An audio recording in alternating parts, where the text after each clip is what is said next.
Yo, what's going on, y'all? This is MarkMazuma, a.k.a. Mazuma TV, back at y'all with some more boxing talk, man. I hope everybody's having a blessed, beautiful, positive, productive weekend. I'm just chilling at my gym, Pivot Boxing Academy, man. I'm having a little solo session. I just knocked out a few sessions, with some clients of mine, man. If y'all want to lock in a session with your boy, MarkMazuma, Mazuma TV, and you in or around the area, man, please hit me up on Instagram at mark.mazuma. But anyways, I'm going to get in a little session of my own. But before I get into this session, man, I need to speak about the current situation that just happened in the sport of boxing between Jaron Ennis versus Brian Norman. You see what I'm saying? Now, this is something that I had just spoke about on my live last night, not too long ago. Last night, I was talking about the whole situation, man. I broke down the numbers. If you want to see me break down the whole situation between Brian Norman and Jaron Ennis' negotiations, please go check it out, man. It was a very educational live, a very informative live. So if y'all want to be schooled on exactly what's going on and get the real,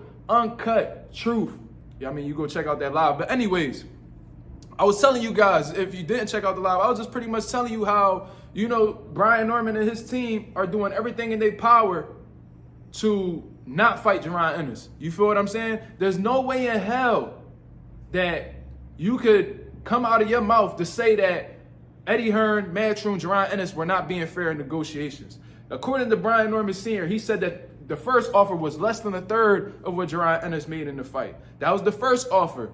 The second offer that Jaron Ennis put out there was less than half of what, a little less than half than what Boots made in his fight against David Evanesian. Then went as far as to give him half of what he made in his previous bout against David Evanesian. And if you do the math, that would equate to around $1.65 million.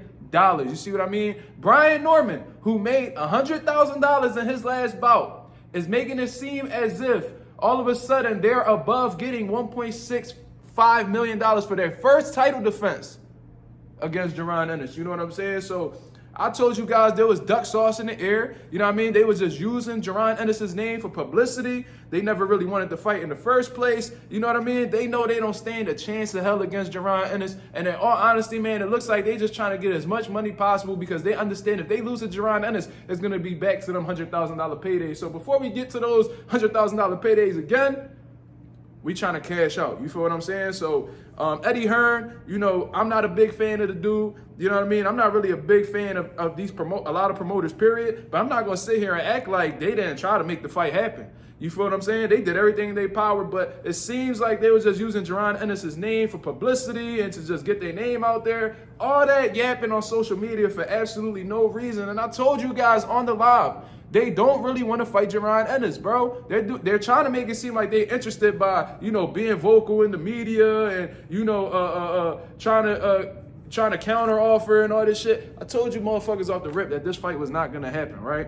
Or, they was going to price themselves out and move on from the situation. And then they was going to end up taking a fight that they would get significantly less money for. You feel what I'm saying? And that's exactly what happened, because according to my man, Michael Benson, shout out to the boy Michael Benson for keeping me informed with what's going on in the boxing world. He says that the WBO champion Brian Norman Jr. will be taking on Derek Cuevas on the Keyshawn Undercard November 8th. So that's who you're going to settle for. You're going to walk away from a 7-figure payday, the biggest payday of your motherfucking career, to go fight Derek Cuevas on November 8th? That is the biggest duck that I have seen as of lately. You and William Cepeda got duck sauce in your system, but you, to walk away, at least, I don't know if William Cepeda will even make $1.6 million against Shakur Stevenson. You know what I'm saying?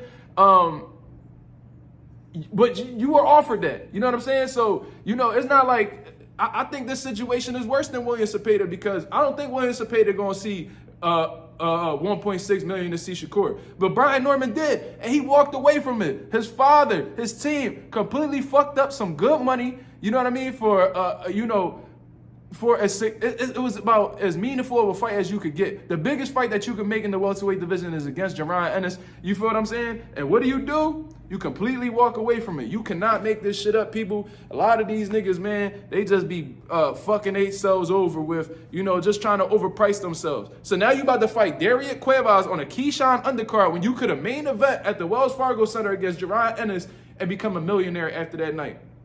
You cannot make this shit up, people. A few things that came to my mind. You know what I'm saying? I just found out how interesting, how convenient it was that he just had a fight lined up as soon as the negotiations collapsed.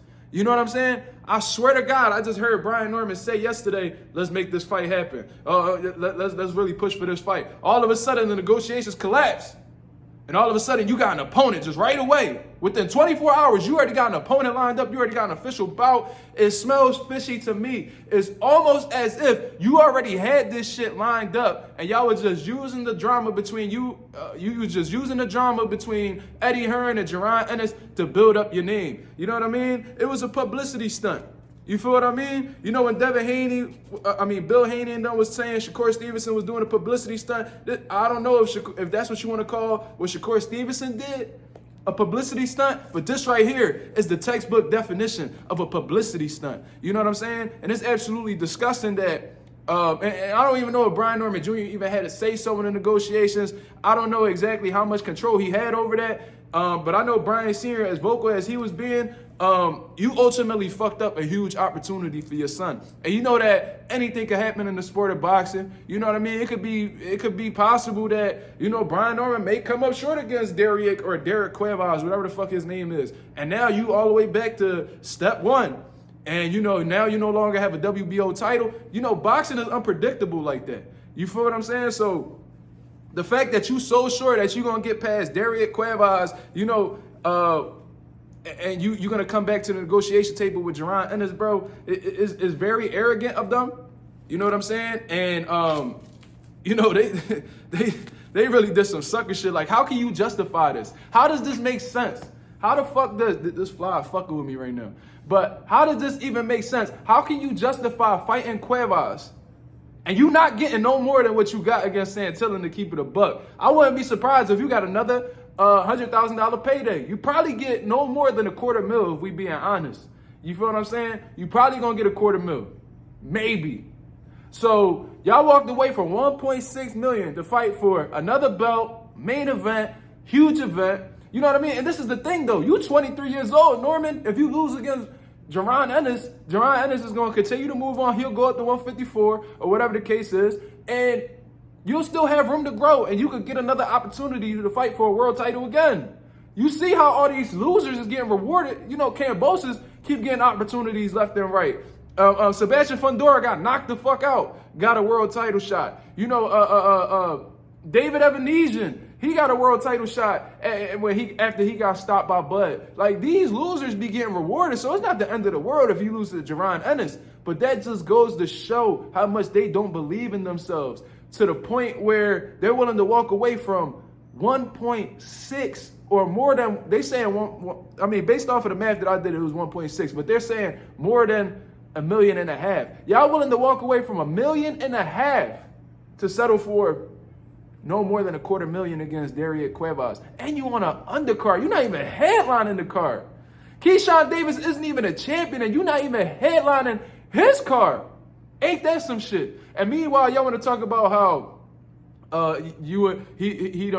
Boots isn't no more established than Brian Norman. Jaron Ennis will never be on the undercard of a Keyshawn Davis card. You know why? Because Jaron Ennis actually has star power. Don't nobody know who the fuck Brian Norman is. And you know it's some shit when Brian Norman is the WBO champion of the world at welterweight, and he's not even headlining in front of a guy who doesn't even have a world title yet. You know what I mean? Keyshawn is merely a contender, and he's headlining over you. So that's what you settle for, bro. You cannot make this shit up, and you cannot change stupid, man. They should be holding their head. Their heads should be down right now. They should be absolutely ashamed of themselves for doing what they did. Absolute duck at his finest. And that's who they are. You know what I'm saying? They need to go back to the promised land out there with Rick Ross, man. 435 acres, 235 acres. You know what I mean? Raising their own chickens. Quack, quack, quack, quack, quack. You feel what I'm saying? But that's my take on the whole situation, man. Y'all let me know what y'all think about this. This Mazuma TV. Thank you very much for tuning in. I'm out of here, man. Peace.